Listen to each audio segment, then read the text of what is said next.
Hello guys, welcome to TC computer education. TC কম্পিউটারে স্বাগত। আজকে আমরা এই ভিডিওটির মাধ্যমে শিখব ইফ এরর। ইফ এরর একটি লজিক্যাল ফাংশন। ইফ এরর শেখা অনেক জরুরি। যখন আমরা কোনো ডাটা এন্ট্রি করি তখন ডাটা এন্ট্রির সময় কিছু ভুল ইচ্ছে অনিচ্ছা হয়ে যায়, অথবা কিছু ফেক এন্ট্রি হয়ে যায়।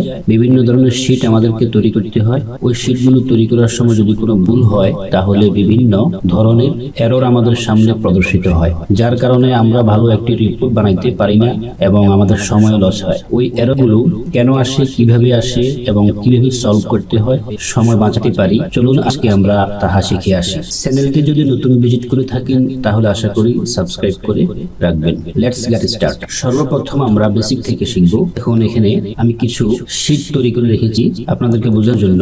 এখানে 7 আর 12 7 12 84 হয়। আমি যখন এখানে ইকুয়াল টু এই সেল, তারপরে মাল্টিপ্লাই, তারপরে এই সেল, আমি যদি এন্টার দিই তাহলে 7 12 84 হয়। ঠিক আছে, রাইট।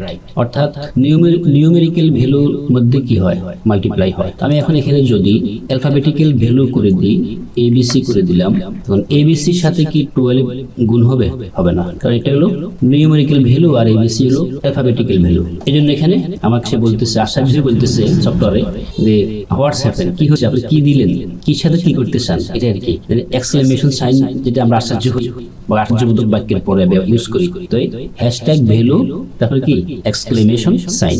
এই রংটা, এরকম যদি কোনো রং আসে তাহলে আমরা কি করতে পারি? এরকম রং হলে আমরা ইনভ্যালিড লেখাটা লিখতে পারি। যেমন এখানে আমি লিখছি, দেখুন ইনভ্যালিড লিখতে পারি। তো সেটা কিভাবে লিখবো? সেটা লেখার জন্য আমরা যে এখানে ফর্মুলাটি লিখেছি, ঠিক আছে, এইখানে ইকুয়াল টু পরে আমরা ইফ এরর লিখে দিব। IFERROR, if error. ঠিক আছে, এরপরে ওপেন ব্র্যাকেট, এরপরে ভ্যালু দেওয়া আছে। এই দুইটি সেল আমাদেরকে ভ্যালু হিসেবে এখানে সিলেক্ট করে দেওয়া লাগবে। এখন যেহেতু আমরা এই দুইটি সেলকে আগে পূর্ব থেকে দিয়ে রেখেছি, সেজন্য দেওয়া লাগবে না, ভ্যালু দিলাম। অর্থাৎ যদি এই ভ্যালুগুলো এরর হয় তাহলে কি করতে হবে?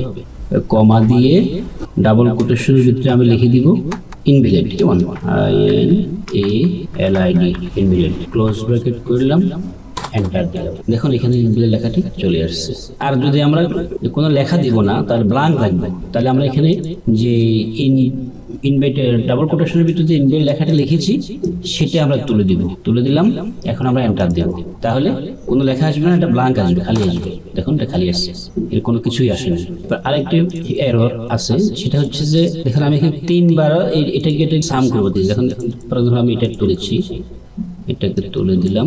আমি এখন এই সেলের মধ্যে এই সেলগুলো এখানে যে 12 12 12 আছে, ঠিক আছে, এগুলো কি করবো? সাম করবো। তাহলে equal to some, some first bracket open value number, এটা ক্লিক করলাম, কমা দিলাম, এটা ক্লিক করলাম, কমা দিলাম, এটা ক্লিক করে কমা দিলাম, ক্লোজ ব্র্যাকেট করে এন্টার দিলাম। 3 বার 37। ঠিক আছে, এখন আমি যদি এখান থেকে যে কোনো একটা সেল কি ডিলিট করে দিই তাহলে এখানে একটা এরর আসবে। এখন একটা এরর আসছে, সেটা হচ্ছে যে কি হ্যাশট্যাগ REF, রেফারেন্স, অর্থাৎ রেফারেন্স মিসিং।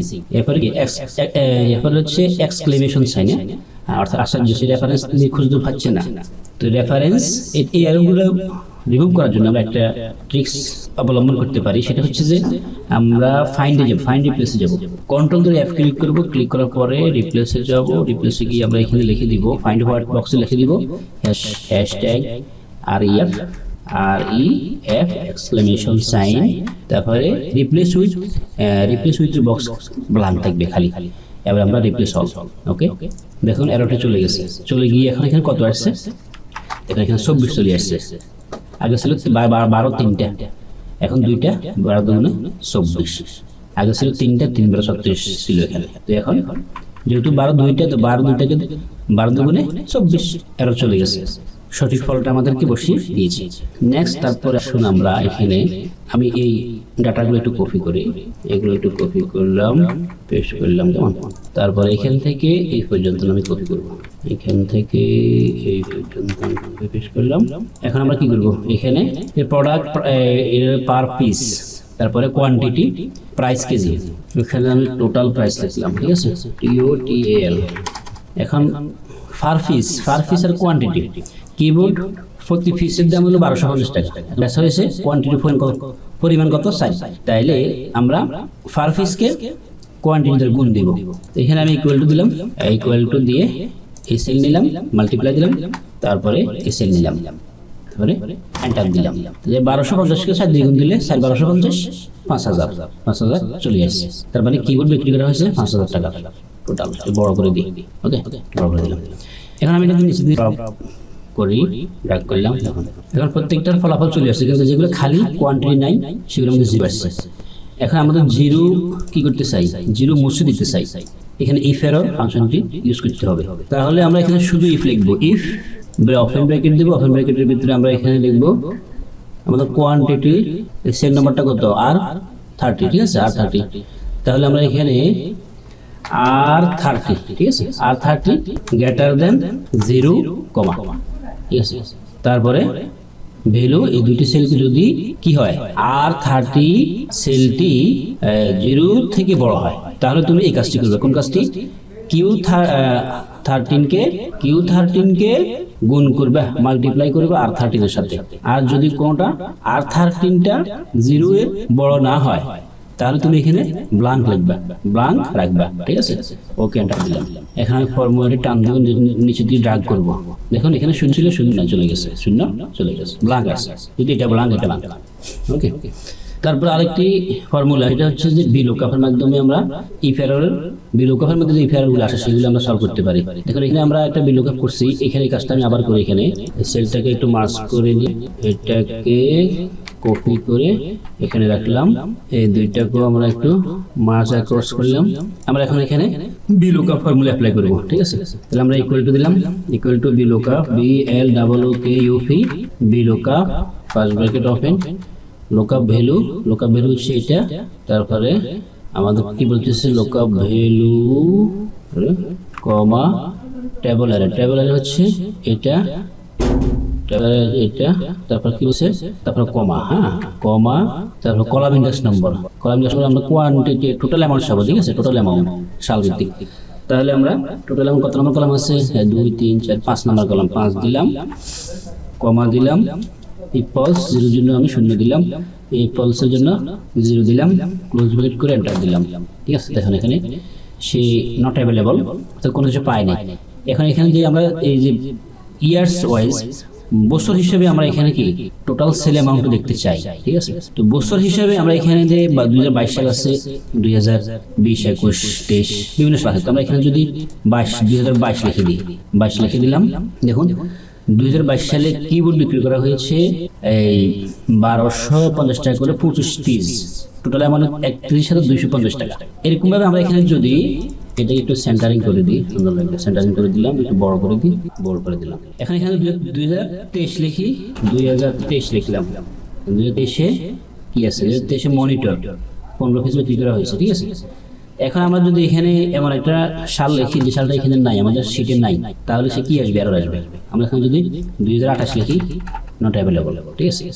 তো এখন এটা যদি আমরা কিনতে চাই, এই নট অ্যাভেলেবল জায়গায় আমরা অন্য কোনো লেখা লিখতে চাই যে নট ফাউন্ড, ঠিক আছে, তাহলে কি করতে পারি, বা যদি ব্ল্যাঙ্ক রাখতে চাই তাহলে আমরা ওই ইফ এরর ফাংশনটি ইউজ করতে পারি। সেটার জন্য আমরা এখানে কি লিখবো, যে VLOOKUP ফর্মুলা আছে না, আমাদের VLOOKUP ফর্মুলার পরে আমরা ইফ এরর ফর্মুলা অ্যাপ্লাই করি, ঠিক আছে।